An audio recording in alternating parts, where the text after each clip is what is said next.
Hello and welcome to Start Your Dungeons. I'm Bryce. I'm Adam. And today we've got something fun for you guys. We are doing some of our top favorite games for the spooky Halloween season. So, looking through, we picked some board games and some role playing games that we think fit well with this kind of spooky season. You know, something you can do if you're looking to host a game night with your friends during this Halloween season, or looking for something with a little bit more of a horror or a, like mystery side of aspect. That's kind of what we're doing with this. So we've got 5 board games and 5 or 6 RPGs that we're going to be talking about today that kind of embody that whole spirit. I'm going to start us off with one of your favorites. Yeah, so what I'll do, we'll start with RPGs first, and I'm going to pick Pirate Borg as one of our ones. If anyone's seen our review on it, you can tell that we definitely love this game.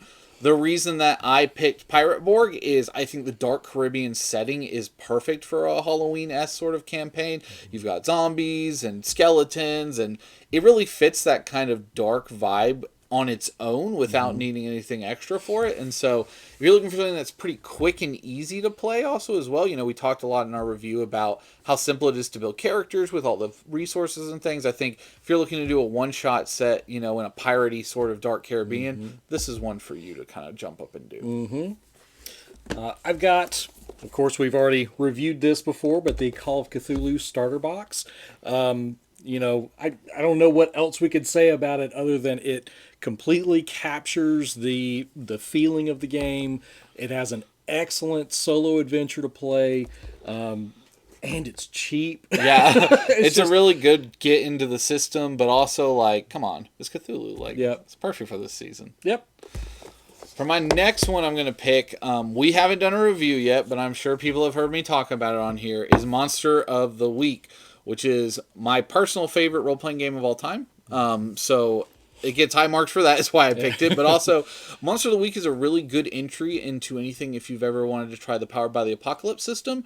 But also, it has that feeling of, like, old-school television shows. So Buffy the Vampire Slayer, if you want to be silly, more of like a Scooby-Doo aspect to it. But really, it's all about being a monster hunter, filling a role, and going through. And I think for this holiday season, you know, it is not a very hard game to learn or play, so it's perfect if you're looking to do something that's more one-shotty, involving like vampires or whatever that kind of fits your boat. This one's probably one of the better ones, in my opinion, for getting in and kind of like learning, again, a very pretty simple system, but also getting to do some really fun things with it.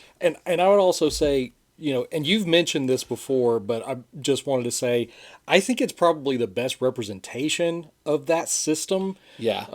It's been a long time since you and I have played it. I think we played it like years and years ago. But, Probably. But yeah, it's so much fun and really easy to learn. Right. And it does a good job of, like, building connections. Very similar to, if you've watched our Fabula Ultima review, kind of that sort of style. Next up, we've got Vampire the Masquerade. Now, this is the old one. I think this is probably second edition. So there are the newer editions. I think they're in fifth edition right now, and it's gone through a couple of different companies that have produced it. I think now it's Modifius. Yeah, I believe. I still like the old one. I like the black and white interior art. I do like the newer one just because it uses this new hunger mechanic, which kind of pushes the story forward. Yeah. But I still like the old one better. If you really want the best representation of the Vampire the Masquerade game, the 20th anniversary edition that is on DriveThru RPG is not that expensive. I think it's maybe $40, and you get a hardcover, black and white, and pretty big book, and a PDF. Yeah.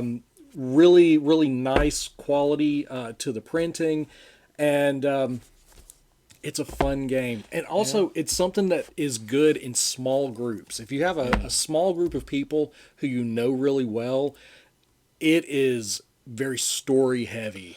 And I think the one that I like about this one compared to a lot of the other ones we're talking about is this is one where if you start it and love it, it has depth of campaign capability for years. I mean, keep going. Yeah, this was your college game, right? Pretty much. Yeah. When I was in college, a friend of mine just played a one-on-one game. You know, he was the storyteller, I was the player, and then we would switch off. So we would do, so I would run the game as backstory, so That's we so went to cool. like Dark Ages, and then we would come back to the Masquerade, and then kind of go back and forth. That's super cool. And yeah, it was like, I know it's very 90s nostalgia. Yeah. But it's so good. Yeah. It's so good. So one of my final one I'm going to talk about is one that Adam and I have played a lot, and that is Heart the City Beneath, which is we haven't done a review on this one actually either. I was thinking about by Rowan Rook and Deckard, and It's so weird. yeah, it's a weird one to explain, but the way I'm going to describe it to you is if you're looking for a game that has a horror alternate dimension-esque sort of aspect to it, this is what Heart is. So Spires is their other game, which is a city above, and it's more of like a fantasy, cyberpunky kind of style. Heart, the City Beneath, is you are in the underground of the city where all the lowlife and scum and like unwanted people live, and then you're delving into the heart. But the heart is a multi-dimensional, ever-changing world. And so we've done a couple of campaign runs with it where you guys have delved into areas, gone back, and they've completely changed and things. I like the D10 system in this. Yeah. It's a really simple game. I think at first it looks complicated, but it's not. It's very easy to kind of get in and play. But I think if you're really looking for something with like a dark setting that can get really creepy and weird, this might be almost one of your better ones. This is a game that's brutal as well. Like you can die out of nowhere. So yeah, this one's probably again one of the top of the list for me, just in terms of if you're looking for something with that dark sort of horror aspect to it, and you can make it however you want it. That's what's really nice. It's a very open system, but really well done, and definitely one to look into if you're looking for that, like I said, that kind of dark underground sort of like delving, kind of like a darker version, I think, of like a D&D dungeon crawl almost. But I would also say your expectations of role-playing games kind of get thrown out the window with that one. Yeah. Because when you start walking into the heart, whatever you thought was going to be a thing, in your campaign, you're going to be approaching everything very carefully. You're just like, oh, well, I think that I'm supposed to do this in Dungeons and Dragons, and then all of a sudden you're like, wait a minute. Yeah. If you want to take people who are comfortable in other role-playing games and break them out of their comfort zone, that's a really good one. The darkest campaign we did was the one with the little goat-headed like childs and stuff. Weird. Yeah, it was like really. I went weird on that one, but like it was very like dark and creepy, but like not unsettling always, but just the norm is not always the norm in it. It's a really. I mean, we'll probably review it soon. It's a really good one for us to talk about and like really get more on. But I recommend it highly. Yep. If you're gonna do any D&D for Halloween, I mean the 5th edition version of the Ravenloft campaign, The Curse of Strahd, is great.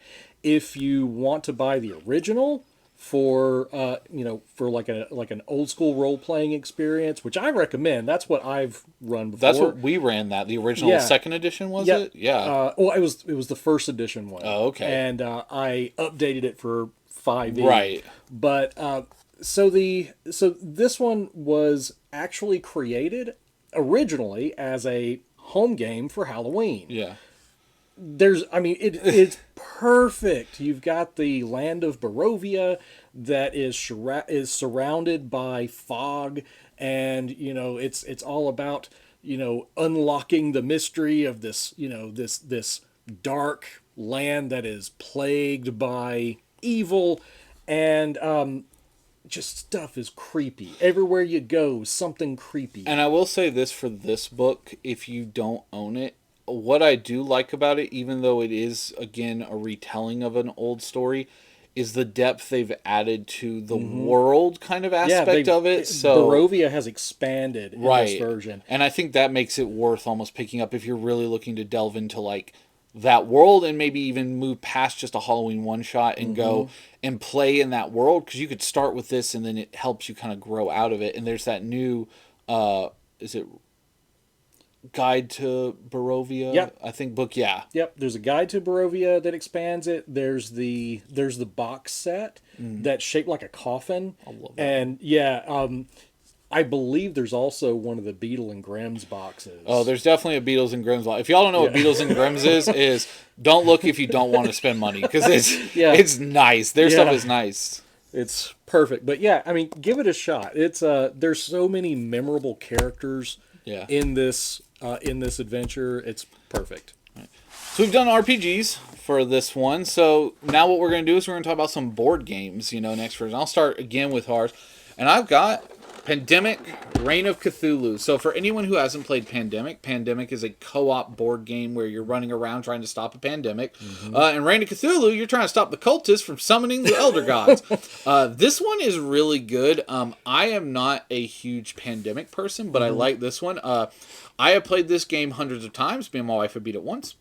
So if you like a game that's tough and challenging and want to go back to, this one is good. There's about six or seven different characters you can play as. It's all kind of based on you trying to do your best possible actions to make sure that the monsters don't come out and you keep summoning more gods. And the more gods that come out, the harder it is for you to do actions and things. There's cards getting removed. So I really like this one. Again, it has that Halloween theme and kind of that dark theme. But what I like about this one is it takes something like Pandemic and really bleeds the theme well into this one. Some of the other Pandemic games I really like, but they're almost not like Pandemic because of the way they play or they change up rules. A lot of this is very similar to the original game, and it just it works so well in its setting more than you think it would. And I've never played it. I've played the original Pandemic, but I've never played the Reign of Cthulhu. You would like it. It's very, like I said, it's really, really well done. I actually like Pandemic a lot. But, yeah. Something that has a similar mechanic is Horrified. So if you like the old school Universal Studios monsters, but you want to, play this growing evil as you're jumping around from town to town, trying to, make sure that you're stopping the evil, this is a really good one. It can play solo, which I think I've only played it solo. I don't know if I've ever played it with a group. But the miniatures are lots of fun to paint. They are, they are exactly the type of Universal Studios style monsters. Universal doesn't have anything. Oh, never mind. Universal did lend the characters to it. So, and there's also expansions for it. So there's one with like. Some kind of werewolf. It's like American monsters, and so I think there's 2 expansions currently, but it's a lot of fun. Yeah, and I will say too, like for both of, at least for like these ones, like this is co-op, and I think that's really nice. Is some of these are co-op, and actually I think all of the ones I picked are co-op, which is interesting enough for the choices we have. But yeah, Horrified's a really good one to add to the list. I'm going to talk about a fun one that's an oldie, but we just started playing recently in love, and that's so good. The Big Book of Madness. Yeah. Now, The Big Book of Madness is a co-op game where it's like, kind of like a silly, fun take on like Hogwarts, Harry Potter style. You've opened a book, and there's a bunch of monsters coming out of it, and you're collecting resources and deck building to build out your own spell deck that you can then use with those resources to basically stop these creatures. What I like about this one is, and I played it now at multiple different group sizes. It goes from 2 to 5. You can actually technically play it solo because it is a co-op game. This game gets more difficult the more players that are in it. So when we do 2 players, usually like me and Adam, I've had a lot of fun and I've usually succeeded. I played this with 4 and we did horrible. And it was like, we lost like really, really badly. And I think that's actually a really cool aspect of this one is it gets more difficult the more you add because you get less opportunities and actions. But the thing I like about this game is the final boss is the only one that matters. So there's multiple bosses you fight basically, but you can choose to lose. And if you lose, it's okay sometimes because that loss means that you're going to be able to be better against the final. You may have got more resources, different things. It's a really well done one. And, it is an older one that I feel like when it came out, it made a splash and maybe has died down a little bit. But definitely a really good one. If you're looking for something that's a little bit silly and fun and you like deck building especially, this is a really good one for that. I've got one that has been in my collection for many years. So this is the first edition of Mansions of Madness. I know there's a second edition. I have not bought the second edition because the second edition requires an app. I think the third one does now too. It's like I'm not really into games, tabletop games that require an app. But for this, I see the utility in it. I've heard it's actually really nice to have as an. I haven't played that version. I've played this one with you, and I've really enjoyed it. But yeah, I've heard that like it's one of the few games where they're like, "Oh yeah, you really do need the actual." Yeah, because I keep thinking about it. In this game, there's all these puzzles. There's so many different puzzles that you have to construct before you actually start playing the game, and then once the players get to the puzzle, they've got to be able to do all this stuff. So there's a lot of setup before you start playing, Right. and I feel like whenever I finally do decide to upgrade, Yeah. I am going to jump in for for the newest version of Mansions of Madness, and I'm going to use the app because I do love this game because it's a dungeon crawl and you still feel that impending doom, and there's all those terrible things, and it's cooperative, Right. but this is one of the few games that I think maybe the app would help. Yeah, I think it's definitely one where it's just a lot to it. Fantasy Flight has done a really good job with the Cthulhu kind of design for a lot of their board games and stuff. We have Mansions of Madness, Arkham Horror, all those. I think Eldritch Horror. Yeah, Eldritch Horror. It's like we've got a few of them. Yeah. So it's like it's something where I think they've done a really good job and they've gotten better. And I think we haven't ever talked about it before, but like we played the Imperial Assault app. Didn't super love it. Thought it was a little clunky, but like I feel like they've gotten better. So I feel like that's probably why that edition has gotten better. Our final one we're going to talk about, and I'm actually going to say, if we're talking about dungeon crawler, this is my favorite dungeon crawler at the moment. Which is a weird thing to say, but I gotta agree. Yeah, I love this game. So this so strange. Is Vagrant Song, and Vagrant Song is done by Weird Games, which is actually local to Georgia here. And what's weird is Weird Games is known for their miniature games, not so much their board games. They've had a few that they've done that are good, but Vagrant Song I think has been a huge hit for them. And for me, this is my dungeon crawl game. I love this game. The idea behind it is you are in this kind of design world, if you want to think like old Flesher cartoon, sort of 1940s funky design. Very Steamboat Willie kind of look to it. All that design with these beautiful acrylic tokens that they do and like standees. You're on a train, and this train is taking you on this epic quest to get to the front of it and get off. And while you're there, there are all these different things that happen.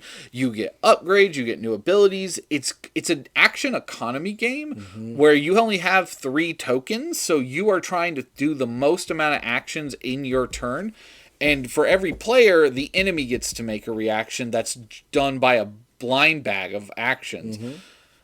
Man, I've played a lot of dungeon crawlers because I just really enjoy them, and this one is the only one I've actually, I think, finished completely. Like all the way through, played it all the way through. I soloed this one. You can solo it if you want to.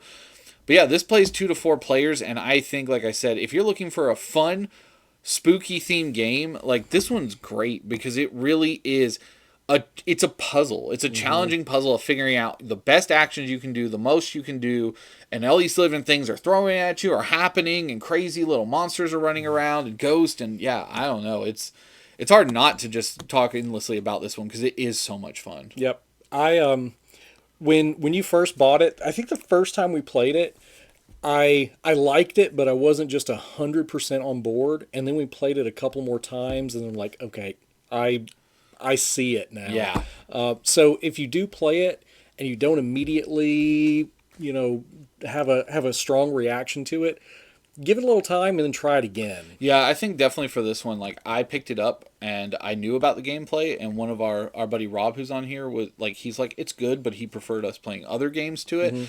And like you said, I think like I've shown some people and they've been like, it's good, but I think they've also played more of it and they've been like, oh, I really see why you liked it. Like there's depth without too much card keeping and too much extra work.